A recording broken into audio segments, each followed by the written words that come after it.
महात्मा गौतम बुद्ध के विचार और शिक्षाओं में सोच की शक्ति का विशेष महत्व है। उनके अनुसार मनुष्य का मन और उसकी सोच ही उसके जीवन के अनुभवों और कर्मों को आकार देती है।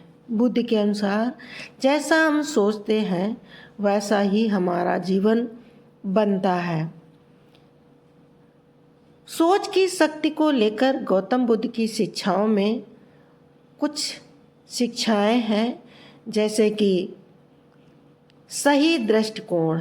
यह बुद्ध के अष्टांगिक मार्ग का एक पहला अंग है। सही दृष्टिकोण का अर्थ है कि व्यक्ति को जीवन और दुनिया को सही तरीके से देखना चाहिए और उसे समझना चाहिए कि उसकी सोच उसके कार्यों और अनुभवों को प्रभावित करती है। नंबर 2, सही विचार। यह अष्टांगिक मार्ग का दूसरा अंग है।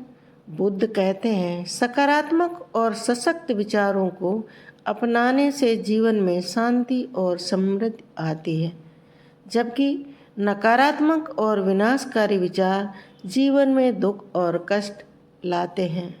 नंबर 3, ध्यान और मन की शक्ति।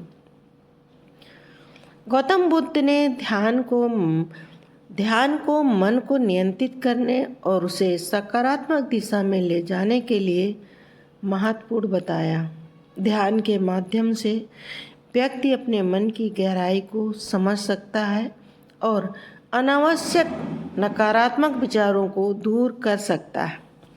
नंबर 4, विचारों से कर्मों का जन्म। बुद्ध का मानना था कि हमारे कर्म हमारी सोच का परिणाम होते हैं, इसलिए यदि हम अपने मन को सकारात्मक विचारों से भरते हैं तो हमारे कर्म भी सही होंगे और जीवन में शांति और संतोष प्राप्त होगा। नंबर 5, अहिंसा और करुणा के विचार। बुद्ध की शिक्षाओं में करुणा और अहिंसा का बड़ा महत्व है।